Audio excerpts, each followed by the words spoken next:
मुत्ताकी की press conference में महिला पत्रकारों को नहीं मिली एंट्री। ट्रंप का दिल है उनकी उम्र से 14 साल जवान। भारत अफगान रिश्तों पर क्या बोले मुत्ताकी। नोबेल को लेकर शुरू होने वाली है भीषण जंग। पाकिस्तान में पुलिस ट्रेनिंग सेंटर पर बड़ा हमला।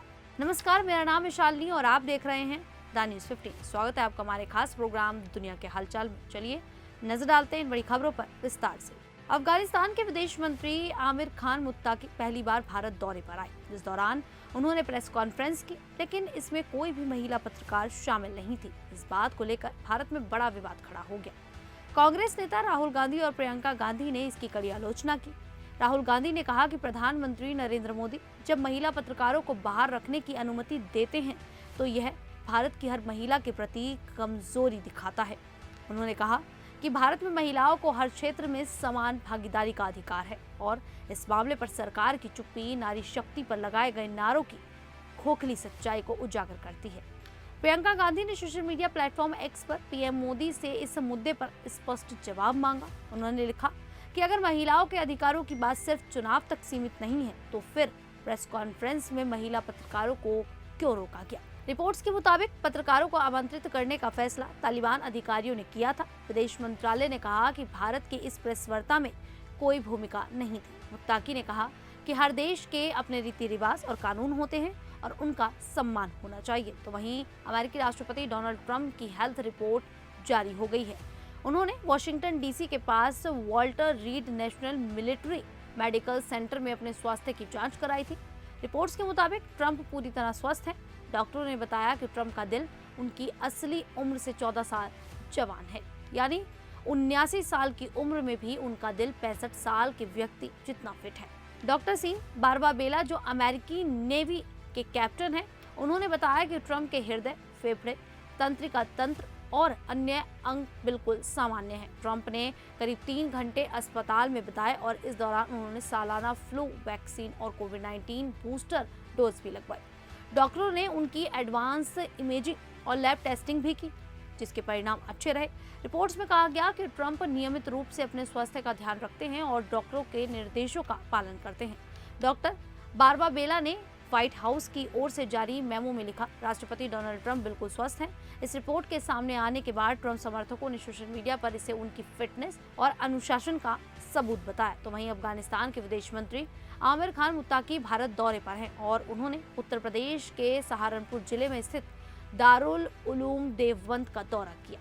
यहाँ उनका फूलों से गर्मजोशी से स्वागत किया गया। मुत्ताकी ने कहा कि देवबंद आकर उन्हें बहुत अच्छा लगा और वे यहाँ के लोगों की मेहमान नवाजी के आभारी हैं।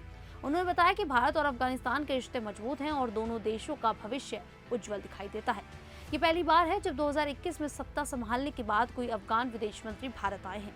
मुत्ताकी ने विदेश मंत्री एस जयशंकर से भी मुलाकात की और इसके बाद देवबंद पहुंचे, जहां वे मौलानाओं और अफगान छात्रों से मिले। उन्होंने दारुल उलूम की ऐतिहासिक लाइब्रेरी का भी दौरा किया। मुत्ताकी ने कहा कि देवबंद इस्लाम का एक रूहानी मरकज है और अफगान उलेमाओं का इससे गहरा संबंध रहा है। उन्होंने इच्छा जताई कि दोनों देशों के बीच धार्मिक और शैक्षणिक आदान प्रदान बढ़े।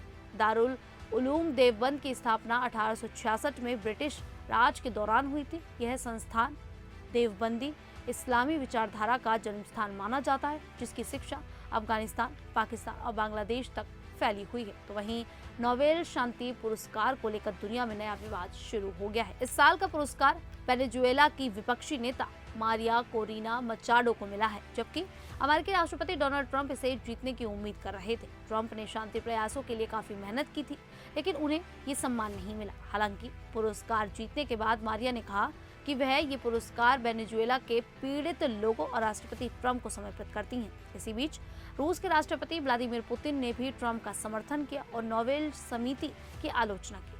पुतिन ने कहा कि समिति ने ऐसे लोगों को सम्मान दिया है जिन्होंने शांति के लिए कुछ खास नहीं किया। उन्होंने माना कि ट्रंप कई जटिल संकटों को सुलझाने की कोशिश कर रहे हैं। मारिया मचाडो पर सवाल उठ रहे हैं क्योंकि वह अमेरिका और इजरायल की समर्थक मानी जाती हैं। उन्होंने कई बार कहा है कि विदेशी हस्तक्षेप ही वेनेजुएला से राष्ट्रपति निकोलस मादुरो को हटाने का तरीका है। अब स्थिति ये है कि अमेरिका मचाडो का समर्थन कर रहा है, जबकि रूस और ईरान मादुरो के साथ है। अगर अमेरिका ने वेनेजुएला पर हमला किया तो इससे एक बड़ी जंग छिड़ने की आशंका बढ़ गई है। तो वहीं पाकिस्तान के उत्तर पश्चिमी इलाके खैबर पख्तूनख्वा प्रांत में एक बड़ा आत्मघाती हमला हुआ है। ये हमला डेरा इस्माइल खान जिले के रत्ता कुलाची पुलिस प्रशिक्षण स्कूल पर हुआ। शुक्रवार देर रात आतंकवादियों ने विस्फोटकों से भरे ट्रक से स्कूल के मुख्य द्वार को टक्कर मारी, जिससे जोरदार धमाका हुआ। धमाके के बाद कई आतंकवादी अंदर घुस गए और अंधाधुंध गोलीबारी शुरू कर दी। पुलिस ने जवाबी कार्रवाई की और करीब 5 घंटे की मुठभेड़ चली। इसमें 6 आतंकवादी मारे गए, जबकि 7 पुलिसकर्मी शहीद हो गए और 13 घायल हुए। सभी प्रशिक्षु और स्टाफ को सुरक्षित स्थान पर पहुंचा दिया गया। इस अभियान में एसएसजी कमांडो, अल बुर्ग फोर्स, एलीट फोर्स और पुलिस के जवान शामिल थे। जिला पुलिस अधिकारी साहिबजादा सज्जाद अहमद और क्षेत्रीय पुलिस अधिकारी सैयद अशफाक अनवर ने खुद मौके से अभियान की निगरानी की।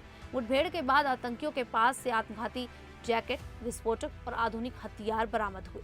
पुलिस महानिरीक्षक जुल्फिकार हमीद ने शहीद जवानों को श्रद्धांजलि दी और सफल अभियान के लिए अधिकारियों की प्रशंसा की। यह हमला पाकिस्तान में बढ़ते आतंकी खतरों की गंभीर याद दिलाता है। खैर, अब इस पूरे मामले को लेकर आप लोगों की क्या राय है, आप हमें कमेंट करके जरूर बताइएगा। अभी के लिए इतना ही, फिर हाजिर होंगे ऐसी ही देश और दुनिया से जुड़ी बड़ी खबरों के साथ। तब तक के लिए देखते रहिए द न्यूज़ 15।